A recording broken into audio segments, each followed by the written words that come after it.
What is up, everybody? Welcome into the Staple Show. We are back right where we belong, almost on time. It's a game week when I'm running behind from the stadium, right, Ryan Talbot? I am Matt. This is Shout, a Buffalo Bills football podcast brought to you by Tops Friendly Markets.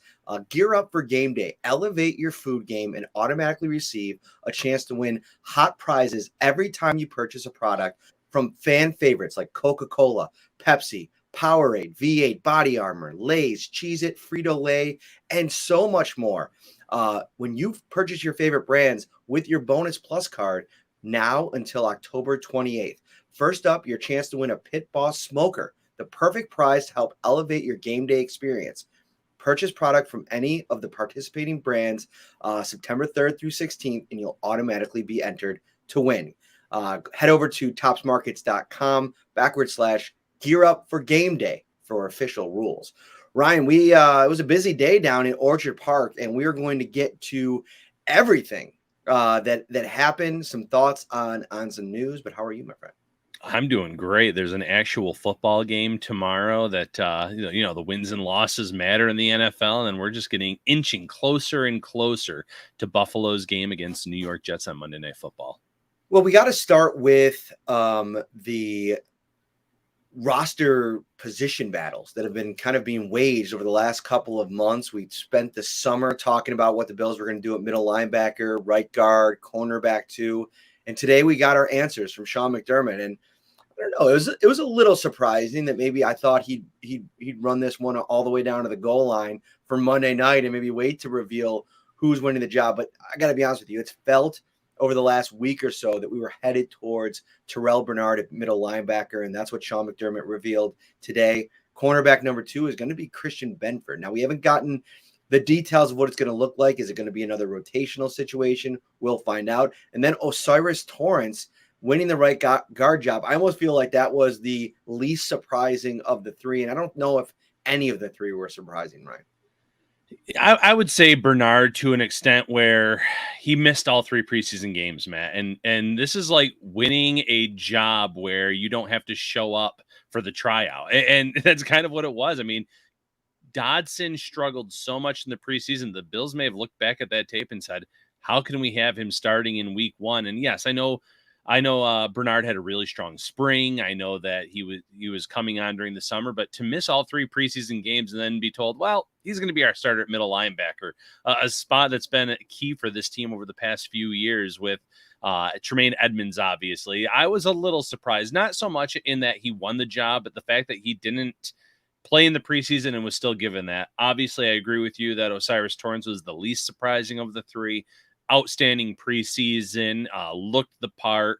I love the fact that the Bills are getting some rookies heavily involved in this offense and defense this year between O'Cyrus Torrence and Kincaid on offense. And, we'll have to wait and see, I guess, a little bit more on the defensive side of the ball, see if any of these rookies get involved. But definitely the least surprising of the 3 moves.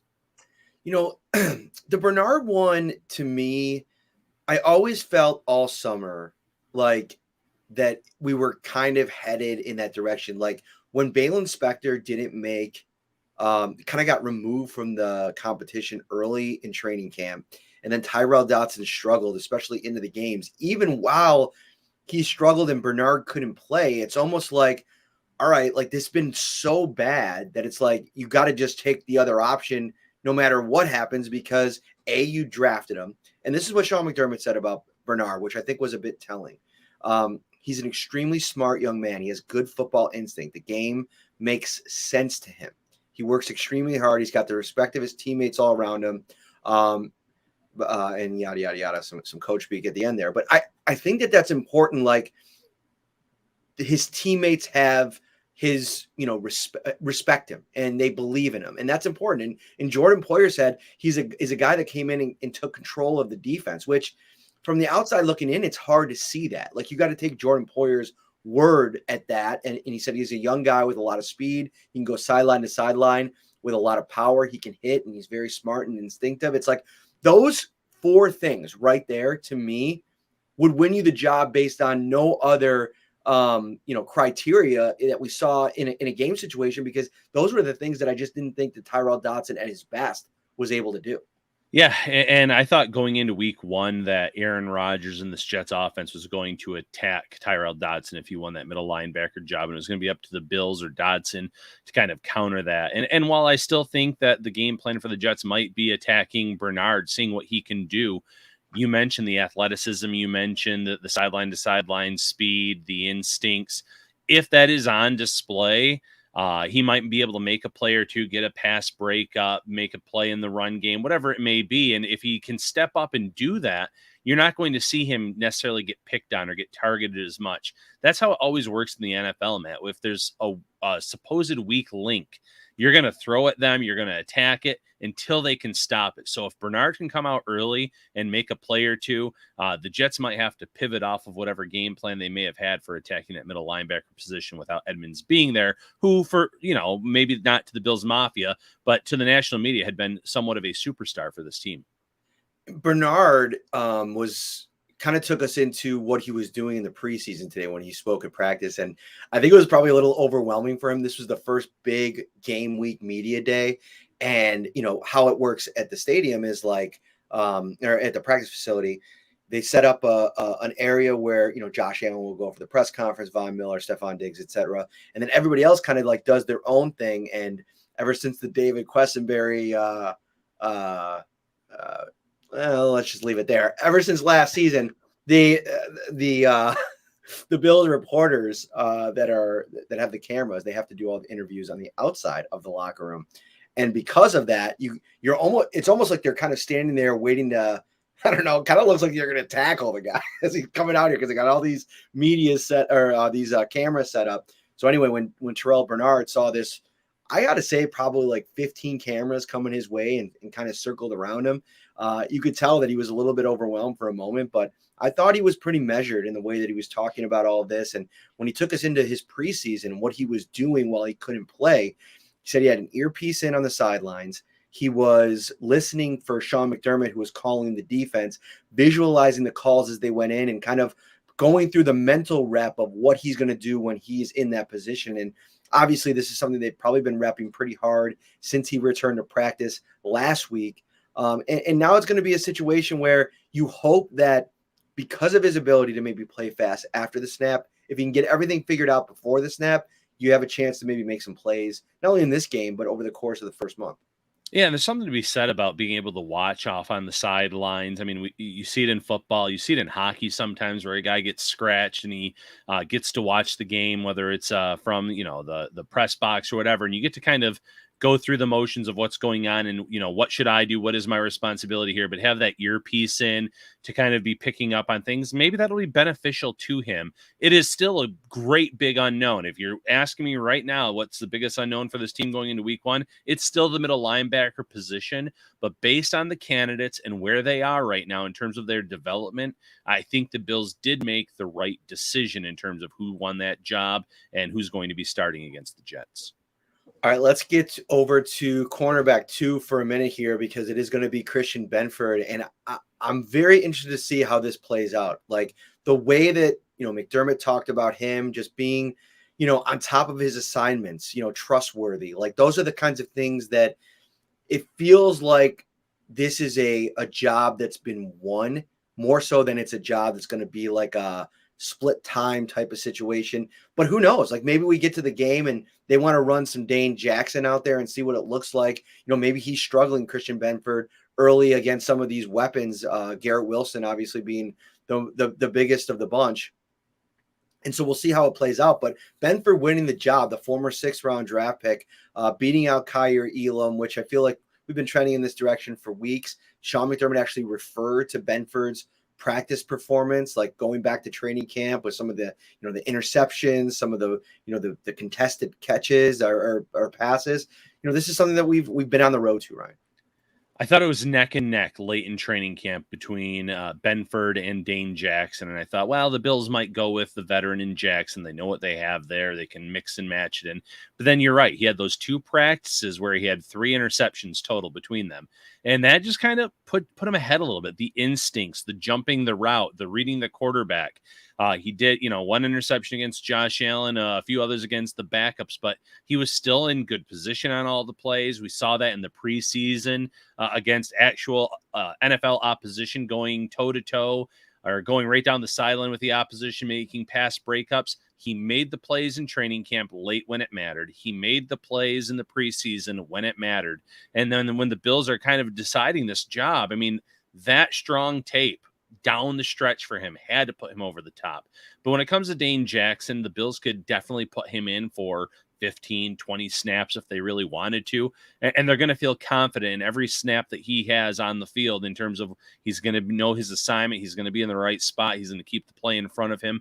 So this turned out to be a very good problem for the Bills, having at least 3 cornerbacks, throwing Trey White in, obviously, that you have a lot of confidence in on the outside. And you're not writing off Elam here, but it wasn't in the cards for him this year compared to the summers of Benford and Jackson.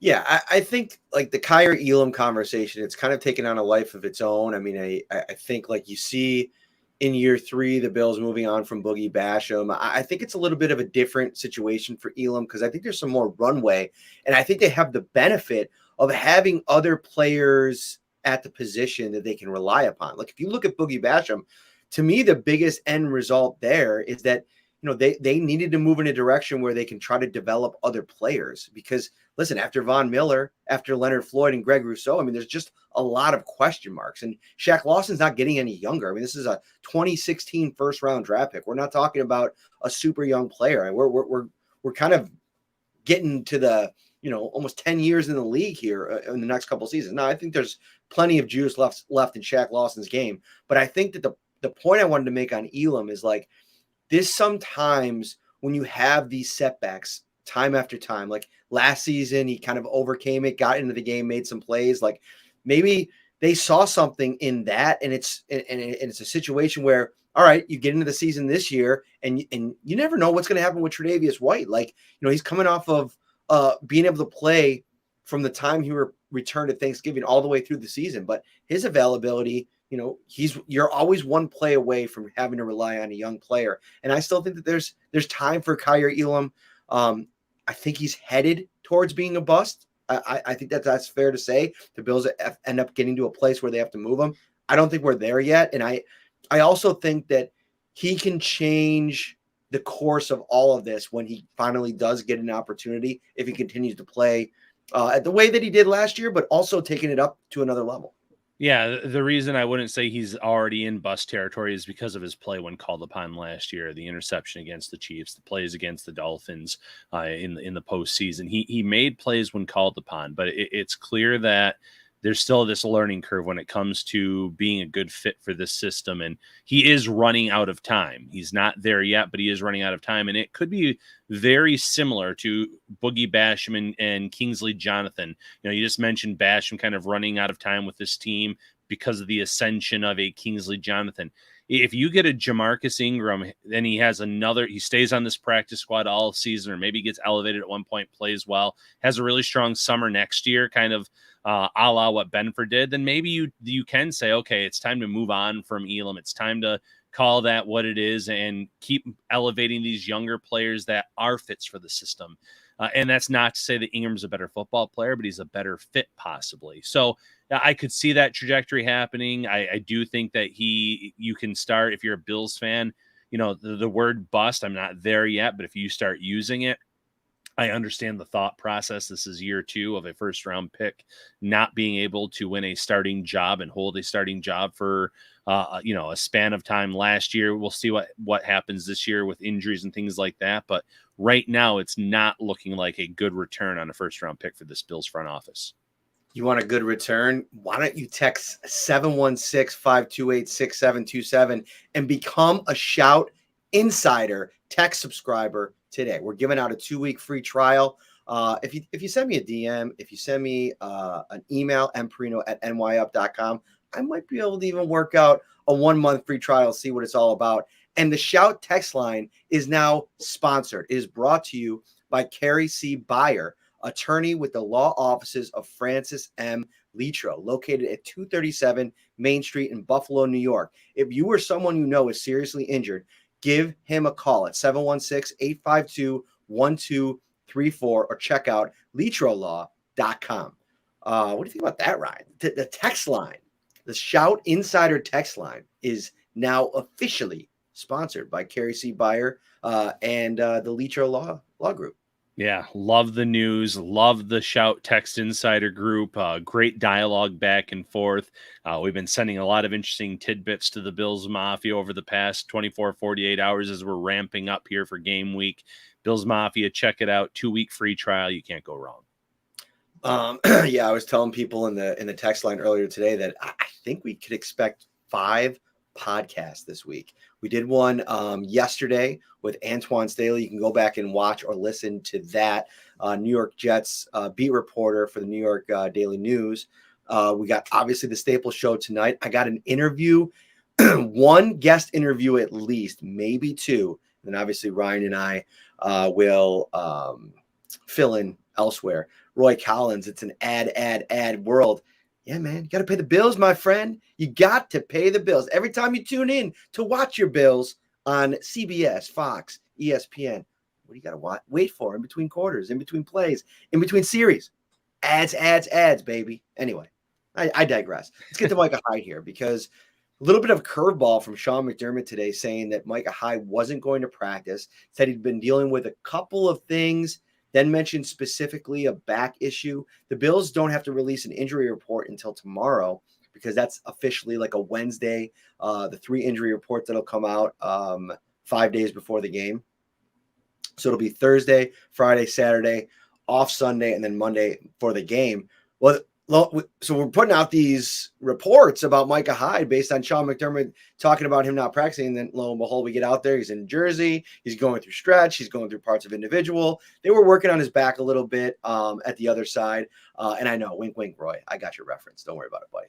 Thank you to all our faithful on YouTube. Hit that like and subscribe as well. But, I think we're trending in a good direction with Micah Hyde. I know there was a lot of panic at first, but Jordan Poyer was kind of asked about it. He didn't go as far as to say he's going to play for sure, but he said he knows he's got to work on his body. He knows his body, and he looked like he wasn't super concerned when asked about it. And Sean McDermott is so guarded with his words and when he says things. And I don't want to say that he puts a panic in the fan base, but he never wants to necessarily be too optimistic or on the other end of the spectrum either make things look like they're dire. But you go back to Connor McGovern and his injury and we got to wait and see. It's too early to know. And he was pretty much fine at the end of the day. He was back out there. He had the brace on. He was practicing, as we know. So with Micah Hyde, I kind of take those comments with a grain of salt, especially when you see him out there on the field doing some stretching, having his back worked on. Yes. But I think you're right. There's enough time between now and Monday that he can get right. He can get out there on the field and that they can have their, not just their starting safety duo, but their starting safety duo and Trey White together for the first time, all together starting in quite some time. I wonder what they'll do if Hyde, hypothetically couldn't play, though, because the depth chart was released today. Not a surprise, but Damar Hamlin listed as Micah Hyde's backup at free safety, and then at strong safety, I think Taylor Rapp listed behind Poyer. To me, I feel like it makes a lot of sense in the way that those two players play. I think that if Damar Hamlin had to come in and play strong safety, they do cross train them a little bit. I don't think it'd be out of the realm of possibility. But what do you think happens? I think no matter who gets injured and how the depth chart looks, Taylor Rapp's the first one off the bench, depending on which one of these guys can't go at any given point. Yeah, unless the Bills specifically for this week 1 matchup have a package where they want to be able to give some 3 safety looks and they want to be able to use him in different ways. I don't see how you don't have Rapp as the first one off the bench. I think that although he's new to the system, that he had a strong summer. He's someone that they prioritized even after re-signing Jordan Poyer. So it's something where they have a role and vision for him. But if it comes down to an injury, I think that he's the guy that you want out there opposite. In this case, it would be Jordan Poyer. You'd feel good about that. The starting reps that he has over the course of his career, it allows Damar Hamlin still kind of ease his way back in. Maybe you can mix him in a little bit here and there. But I agree with you that it would be Rapp coming in first off the bench if that were to happen. I went back and watched the Week 9 game, Bills and Jets, just to kind of get a sense at what New York did defensively well against Josh Allen. And honestly, coming out of it, Ryan, the biggest, because, these games, you watch so many over the course of the years, you watch them back, it's hard to keep them all together. I forgot how much the Bills really shot themselves in the foot in that game. I mean, Josh Allen with just 2 head-scratching interceptions in that game that, like, he came out today and was pretty honest about it. And he's like, you can't do that. Like, you can't have plays that give the ball back to their offense. I mean, that's why I feel like, the Jets were able to not only hang in that game, but ultimately win it. This is a team now that I feel like knows offensively, like, what they have to limit against this defense. And listen, Stephon Diggs even said, like, when he was asked about the Jets shutting down their offense last year, he's like, shutting down our offense. Like, I had 99 yards in the first half of that first game. And he's right. They were absolutely cooking offensively outside of those 2 turnovers. So I don't know if this is as a one-sided a matchup as, the numbers indicate, or even the memory banks would provide. There was a lot of success in that first matchup. And Josh Allen has had success against Robert Saleh defenses in his career. Remember that 49ers primetime game a couple years ago. Yeah, and despite his first loss at MetLife Stadium last year against the Jets, this is still someone who is 3-1 on the road against the Jets. He's had at least 290 yards of total offense in those 4 games. The offense has shown that they can move the ball, but some costly mistakes last year kind of really hurt them. But another thing you mentioned after rewatching that game, Ed, is on the other side of the ball. They were without Matt Milano in that game. They were without Trey White. They were without Jordan Poyer and Micah Hyde. Those are 4 key starters on that side of the defense, and without them, the Bills still kept things interesting, made it a close game. You're going into this knowing that at least 3 of them are going to be in this matchup. You're hoping to have Hyde as well. Obviously, you don't have Von Miller for this one, which you did last year in that Week 9 matchup, but they're a lot healthier on that side of the ball as well. And yes, Aaron Rodgers is there, but Aaron Rodgers has struggled mightily the last 2 years in Week 1, Matt, against the Vikings and against the Saints in the past 2 years. He's thrown for less than 200 yards passing in both games. He's had 3 interceptions total to 0 touchdowns. Week 1, he kind of comes out of the gate a little bit slow, and with a new system, not a new system, he knows Nathaniel Hackett, but new offensive weapons, new offensive line, you name it. I wouldn't be shocked if it's a slow start for him as well. So, a lot of people are kind of writing off the Bills based on some struggles, some close games last year. It's a whole new ball game for both of these teams. If you want a whole new ball game on Sundays and Mondays, head over to Tops Friendly Markets today and go over to their website. You can score a jersey from Fanatics. Score a jersey from Fanatics. 1 jersey will be given out per touchdown that Buffalo scores in each game this season. Automatically receive an entry every time you purchase products from participating fan favorite brands. I mentioned them at the top of the show. You got to use your Bonus Plus card from now until October 28th. If you head over to topsmarkets.com / I have it right here, Jersey Fanatics, you can find the official rules and get more detailed. All right, Ryan, where do you want to go next? Well, we have a super chat here, Matt, that I think we should address. I'll bring it in. Yep, you got it. There we go. Your honest opinion on the in-game coaching prowess of Sean McDermott. He has his typical sound bites, yet his track record is crap when it matters. I guess I would take issue with it's crap when it matters. I know the 13 seconds, the Chiefs game, that's the first thing that comes to mind. And I understand that. I understand the mistakes that the team made in that game. But this is also a Bills team that won 13 games 1 year ago with 3 losses by 8 combined points. And the playoff loss, I guess that'd be a, quote unquote, a game that mattered. I get it. I think they were just emotionally, the tank was empty, so to speak. So I can't even put that game against him. This team has won a lot of close games over the years with McDermott. They've had a really good defense. Yes, Leslie Frazier was the defensive coordinator, but this has always been a Sean McDermott defense. He's been able to get a lot of success out of a team that really struggled to have success before he arrived. So I don't necessarily agree with the track record part of it. I think he's had a lot of success defensively with the Bills, and there's just 1 or 2 games that kind of stand out from the rest because of how meaningful they were. Yeah, I don't know. In-game coaching prowess. I mean, if you go back to last season, I believe the year before, Sean McDermott ranked, I believe, first in some of the advanced numbers when it comes to like in-game decision making, when to go for it on fourth down, spot on the field, decision making, so on and so forth. An area where I feel like he's really come a long way over the course of his tenure, going back to 2017. Now, with that said, you can definitely critique how the seasons have ended and some of the like what he's attempting to do this season. I mean, if you have that area of your system, I listen to Mike Lombardi a lot of the time. He does a podcast over the GM Shuffle. Was an executive in the league for a long time, and you can have any opinion you want of him, but one thing that he talks a lot about that I do agree with and I enjoy. We had him on our podcast. He talks about the importance of the head coach being the CEO of the operation. And that's something for me, I really truly think you need in the NFL. And I think if you're trying to wear both hats, right? Unless you're Andy Reid, who's been in the league, or Bill Belichick, who's been in the league for decades and has all this experience in both coordinator roles and head coaching roles. Like, I think doing all of that in game is difficult. And I think it's going to be a trying season for Sean McDermott. It's one that's going to test him, mentally, emotionally, the depths of what he is as a coach is going to be challenged this year. And he's kind of put that on himself. And I think he's accepted that challenge. And now it's going to be, listen, we'll learn a lot more about him this year. And trust me, I'm a reporter. I get the frustration with the sound bites, right? Like, we asked him a bunch of different things today, and he said, we're taking it one day at a time. I think we wrote it down at 4 different times in the press conference. And here's a little bit here.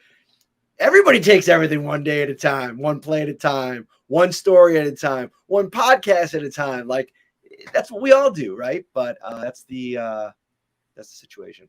Yeah, and Freddie did another super chat here, said terrible challenge record, awful time management. I get it. I mean, no, he is not perfect, and we are not sitting here saying he's perfect. There have been times where it would have been smart to have a timeout in the back pocket, but he's had to burn them at times. And the challenge record over the years, there was one point a few years ago, I think, where he was like 3-something like 3-15 was his challenge record. It was down there, but he's gotten better at that. Just like Matt mentioned, he got better over time with a lot of different aspects of this team, from being more aggressive and things like that.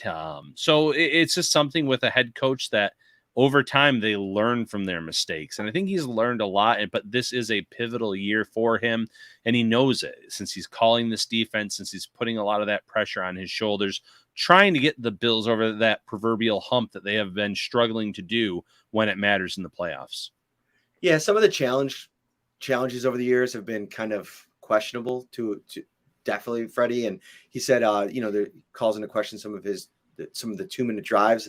I don't know how much I would put on that on Sean McDermott specifically. I think Ken Dorsey, before him, Brian Dable, had a role in those. And at times, like, I don't know about you, Ryan, there's been times where I feel like this 2-minute offense is the best version of the offense. I mean, I remember times talking on this show about how the Bills should kind of operate in 2-minute all the time because of some of the success that they've had over the season. But listen, Sean McDermott, I was looking at his playoff record and his regular season record, and the win percentage through 7 years is almost virtually identical to Mike Tomlin's. Like, playoff almost exactly. I think Tomlin's playoff record is 8-9. What's the difference? Tomlin has the Super Bowl. Once you get the Super Bowl, you get so much more runway. Now, I think Sean McDermott gets natural runway because of where this team and organization was before he got to town. And there's such a healthy infrastructure with the coach and the GM and the way that they operate the staff, both staffs,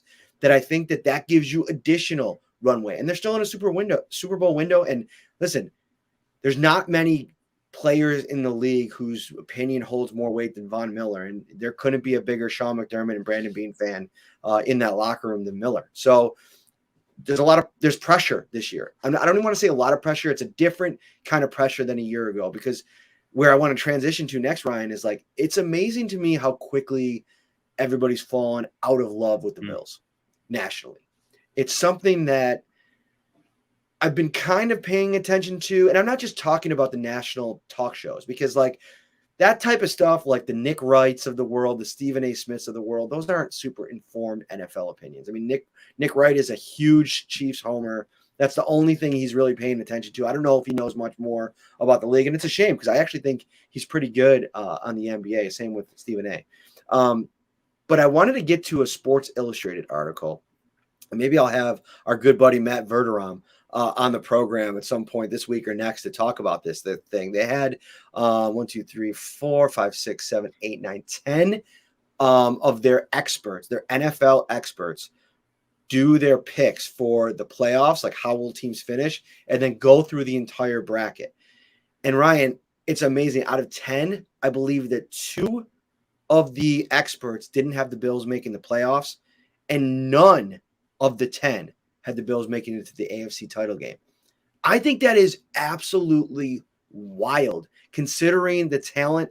But are we maybe blinded by the fact that, are we not seeing things that maybe people on the outside are seeing? Or is this just maybe an overreaction to what happened in Buffalo against the Bengals a few months ago? It's an overreaction from the media. It's nothing more than that. The Bills are no longer the hot story. They're no longer the Super Bowl favorites. That you look in the division and there's Aaron Rodgers now, and look at how good the Dolphins were when Tua was healthy. But the Bills are getting written off. And oddly enough, the Patriots all of a sudden are getting media love. I saw one thing that had the Patriots finishing second in the division while the Bills were finishing fourth. Someone posted that on social media today. But in some of these predictions, I saw the Patriots as like a 3 seed in the AFC East. I don't see that. I think that's wild. I think that's insane. I think that some of these media personalities from SI.com and on ESPN and all the national shows, it's a hot take. And if somehow the Patriots overachieve and do well and even contend for a playoff spot, maybe the prediction doesn't look terrible in retrospect. But if they're wrong, people are going to forget about this article within a few weeks, most likely, and there's not going to be much of a backlash from it. I just think that it's something that they can kind of pad and lean on. If we're close to being right on this, we look really smart. But I don't see a world where the Patriots are one of the top 2 teams in this AFC East, and the Bills are missing the playoffs altogether. I don't care if you don't have the Bills making it to the Super Bowl, winning the Super Bowl, but some of the playoff standings, some of the ways they had these things breaking down, I thought were pretty ridiculous overall. Yeah, and Freddie J is just dropping hard-earned dollars with the super chat in here. He wants to throw in one more. 3 years, yet no learning in regards to McDermott. I'm a diehard Bills fan, sick of the excuses, love McDermott, but damn, the systematic brain farts on the field. And listen, I think it's perfectly fair to have a level of frustration. I think it's also reasonable to expect a level of perspective when looking at this whole thing. I mean, one team gets to win the Super Bowl every year, right? And we've seen years and years and decades of NFL head coaches that have had to go through the fires. It's not too often that you find a coach very early in the career that wins a Super Bowl somehow. I mean, there's some examples. I mean, Sean McVay, how many years was he a head coach before he won a Super Bowl? It was a couple, right? It wasn't very long. So listen, I think it's, also a little shout out to Carl Tommen. He said that it's great. Another super chat from our good buddy. The Bills play better when under the radar. And I think referring to the fact that a lot of the national media aren't picking the Bills. And I don't think it's a huge deal. I'm just trying to see if we're missing something here, because I looked through this depth chart. I looked through all the position groups, and where the Bills were weaker last year, I feel like they found some strength, like safety with Taylor Rapp. Tremaine Edmonds is a guy that seems like a huge loss, maybe a step back, but they had Tremaine Edmonds, a healthy Tremaine Edmonds in the playoffs, and they gave up 29 to the Skylar Thompson-led Miami Dolphins, and then what we saw happen in Buffalo against the Bengals. So I'm not necessarily sure that's going to be the loss that is the difference between them not advancing farther in the playoffs. If anything, I would lean towards the offense, which I think that they did. They signed what I think you could consider a premier free agent in Connor McGovern, just from the sense that I think he was the second or third offensive lineman selected. And I think if you put all the numbers next to each other, he got one of the more lucrative deals. I mean, Ryan, can you believe this? I just saw this the other day. Do you know who's still a free agent? Who's that, Matt? Dalton Risner. Mm-hmm. He was like number 1 or number 2 on the interior offensive line. All those free agent lists that kind of make their way around the internet before the start of free agency. And you were a big fan of maybe Dalton Risner. He's still sitting out there as a free agent. Yeah, and there's workout videos posted of him. He seems healthy, but whether it's a dollar amount that he's looking for, or whether it's just not being a good fit for a lot of these teams in terms of the skill set, it just didn't work out. But when it came to McGovern, the Bills figured, they targeted him. They looked at him as, this is a guy that checks all the boxes of what we want to do. He had a strong summer with training camp.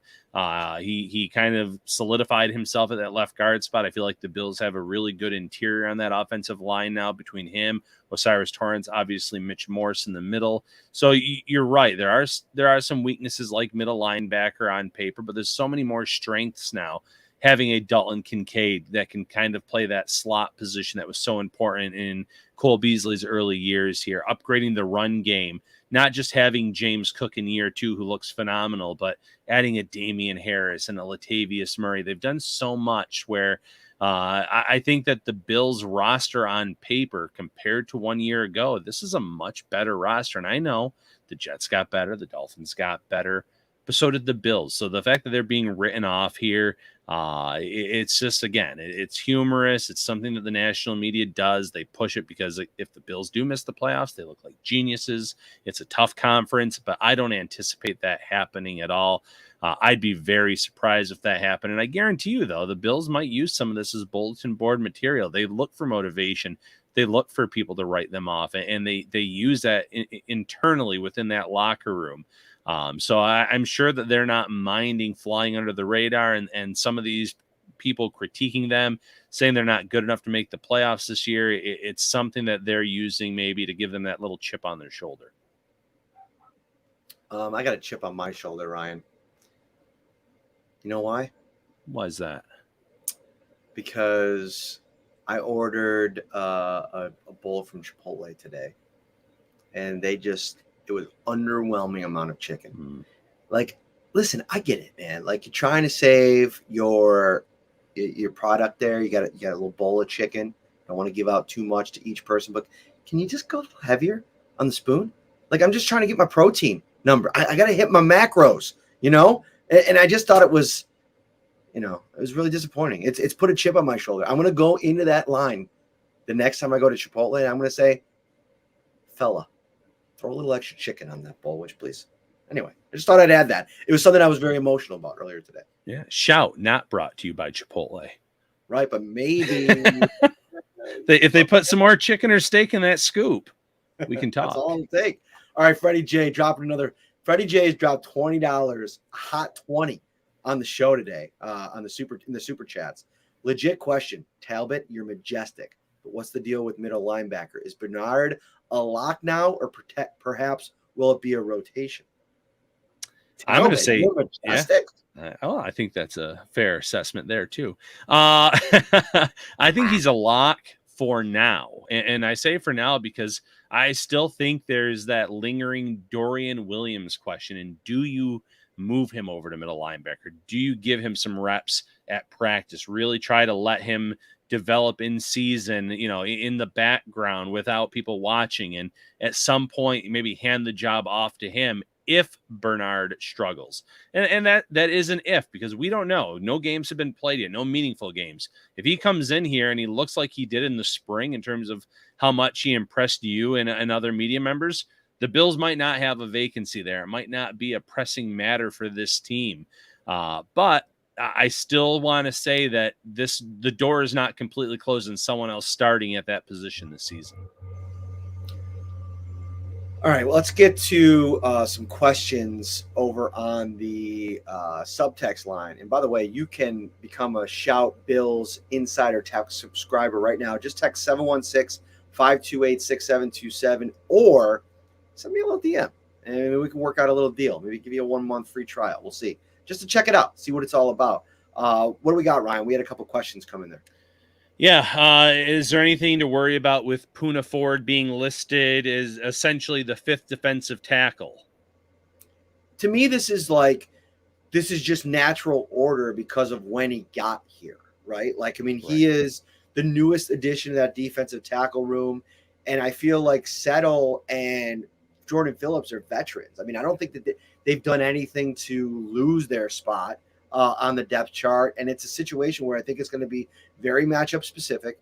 I think that there's certain skill sets. They've played they've played Settle and Puna 4 together at times. Like, where's Jordan Phillips? Like, what's his snap percentage going to be? I think the bottom line is they're going to put them in a position to be successful. And I think that you're going to probably see those guys get played, quite a bit and kind of turn this thing through. I still think Oliver ends up with the most snaps, or maybe Daquan Jones, but I think you're going to see some Puna Ford on Monday night.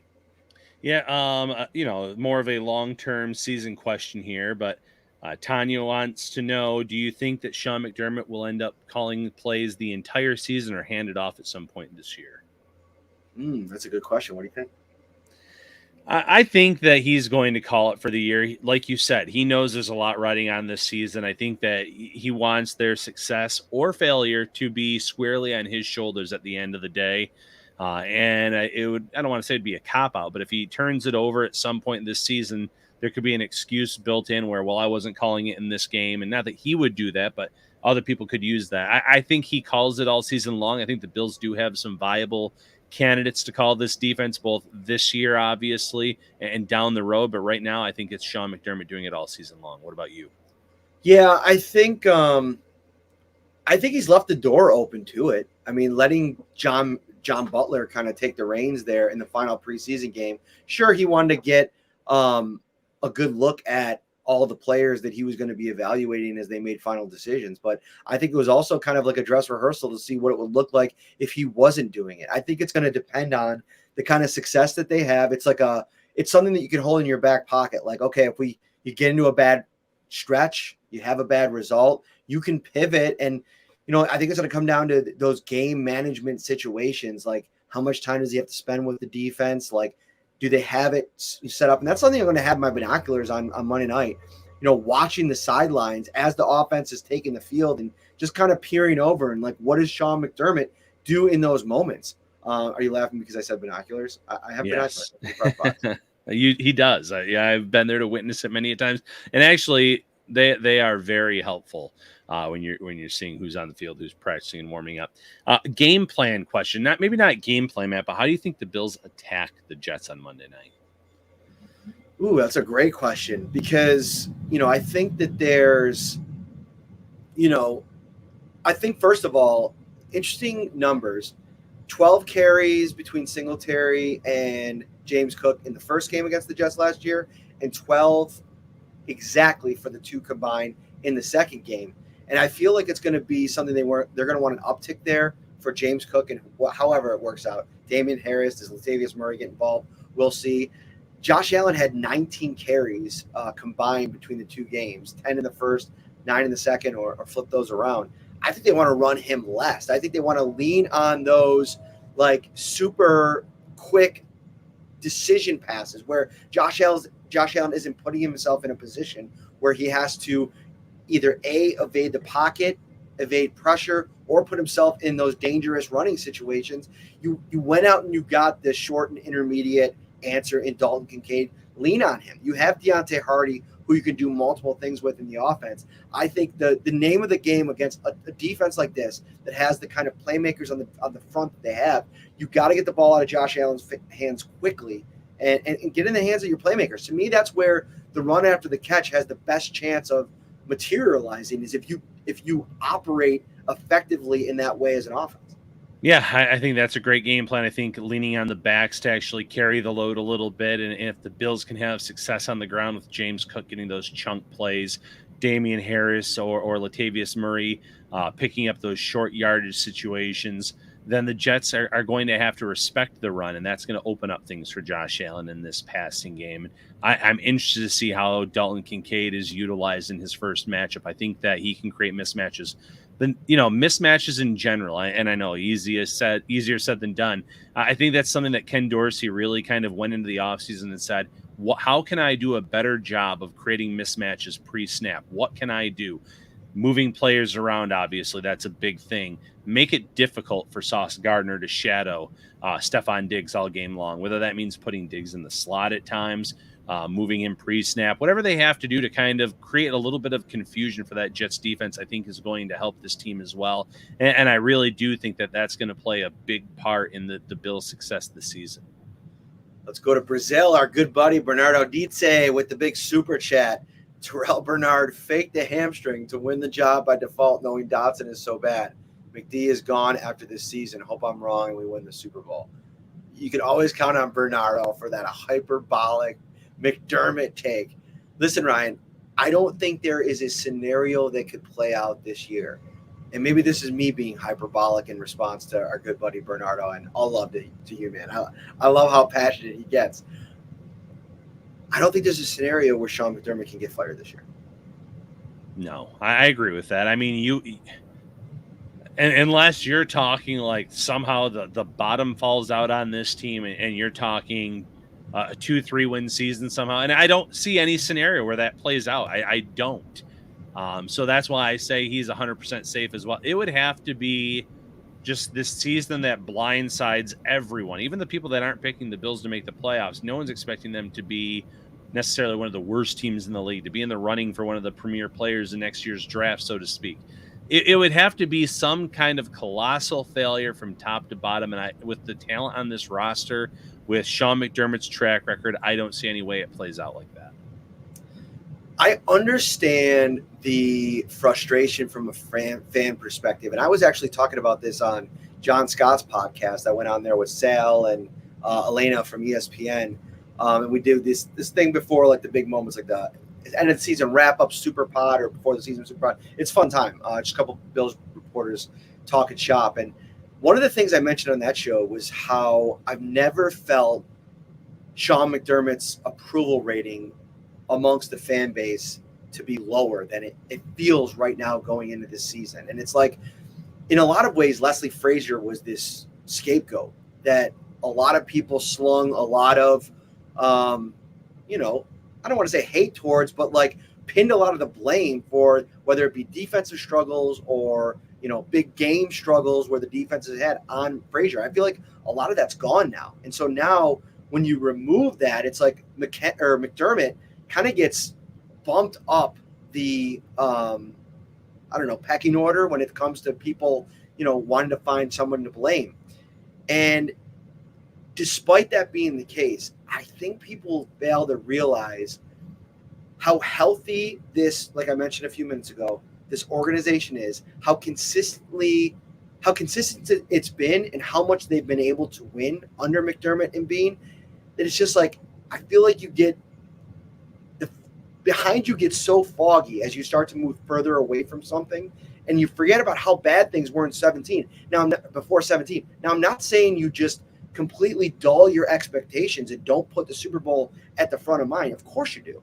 But I just sometimes think when people are super hypercritical of McDermott, and I've been at times too, they're not also like taking into account some of the other, head coaching performances we've seen across the league, in big games, in regular seasons, teams taking, Sean McVay won a Super Bowl, and correct me if I'm wrong, he didn't make the playoffs the next year. Right. That's just it. I mean, you have to look at it from the success that he's had, the success that this team has had. And yes, they laid an egg in that playoff game against the Bengals last year. But look at the circumstances surrounding the team last year and everything that happened, especially with DeMar Hamlin late in the season, that still kind of hanging over the team, even though he was in attendance for the game. There was just a lot last year that factored into the season and how things kind of played out.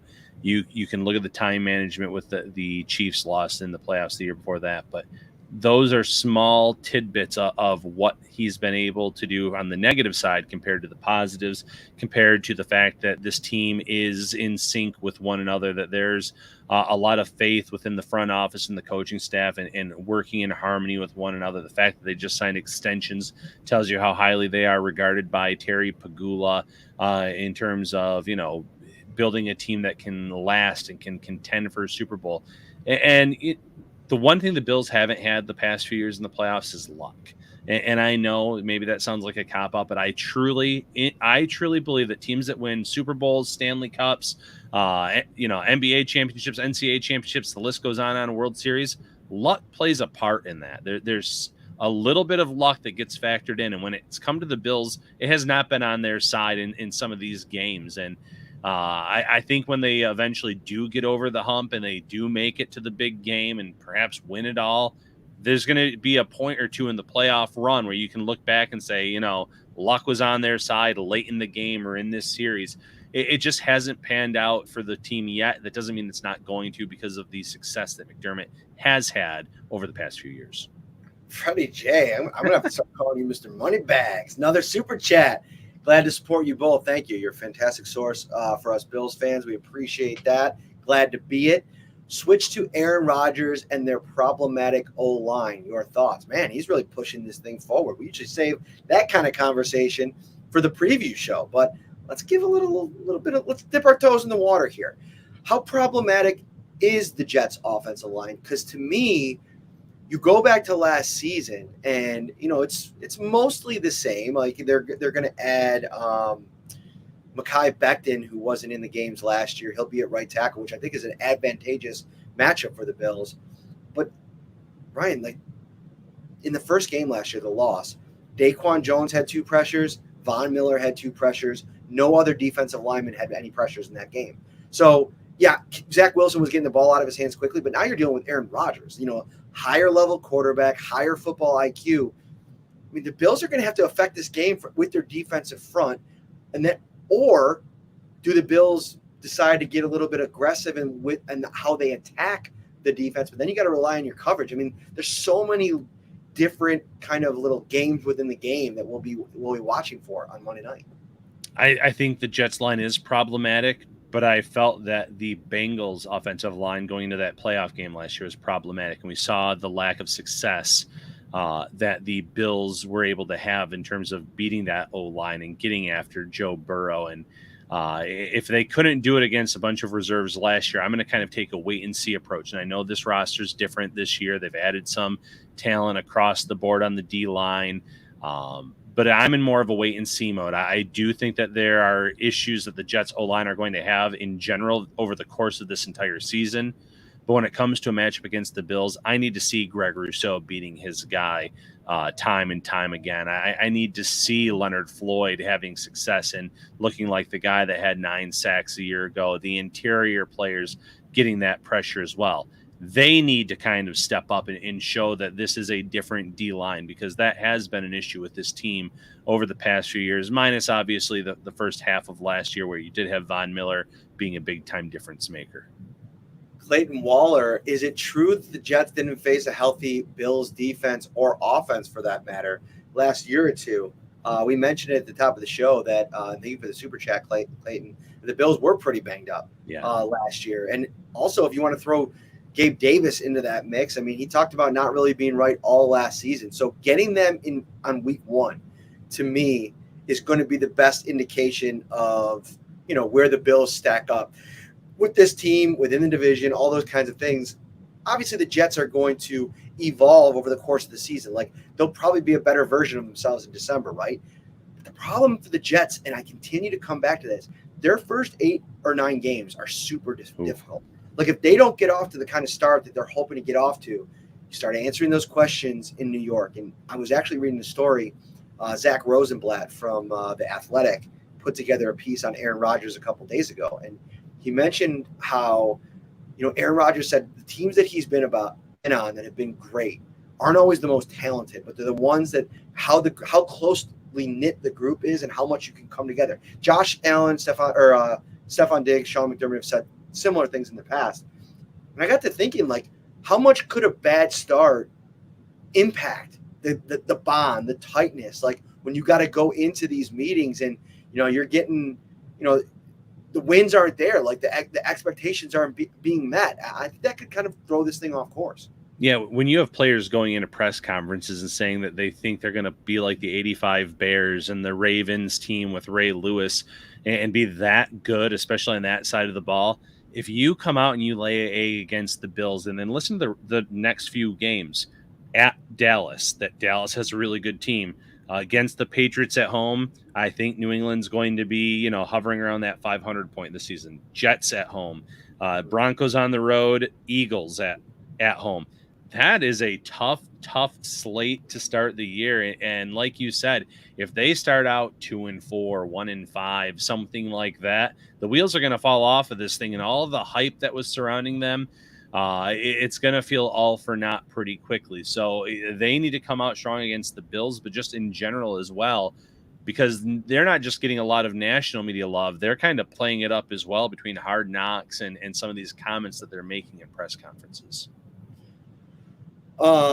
We got a lot to get to here in the last 35 to 40 seconds of this show. So buckle up. Ads time, right? And also announcement time, because we got a bit of a shift here for everybody. We've been talking about our next live show, and thank you to Billy Piano for throwing down $5 on the way out. Thank you for all you guys do. I always enjoy your shows. We're so appreciative of you, Billy. Thank you so much, my friend. We were going to be live at Wingnuts, the new Wingnuts in Amherst, 1402 Millersport Highway, but some delays, and we're going to have to shift plans. So we're actually heading back to Froth at 700 Military Road, which is Old Faithful. I mean, listen, we're not going to go away from Froth forever when this Amherst location opens up. Froth is amazing. We can't wait to host another event there. But it is going to be 700 Military Road, September 16th. Night before the home opener. Shout live with Ryan Talbot and myself. We can't wait. We just got to pivot. We just got to go to North Buffalo instead of Amherst. And I don't mind pivoting if it means heading to Froth, having some delicious beers, some elite wings, and talking Bills on the eve of their home opener. So I cannot wait, Matt. I'm looking forward to heading to Froth for our next live show. Yeah, and Freddie J says, Matt, you're okay. I know Talbot's the talent of this group, so you don't have to play nice with me, Freddie. I know who you're here for. Speaking of what you want to be here for, the best burger deals in town. With over 30 ready-to-grill burgers, Tops is the place to pick the juiciest, most delicious burgers. From beef and turkey to chicken and veggie, you'll find something for everyone. Taste the flavors of the world with unique toppings and twists on the classic burger. Tops World of Burgers, yours to explore. All right, Ryan, we're going to get out of here just under an hour. And stay tuned. I mean, keep refreshing the feed, whether you listen on audio, video here on YouTube, Facebook. We're going to be back with daily episodes all the way up until the big game, Monday Night Football. Can't wait. For Ryan, I'm Matt.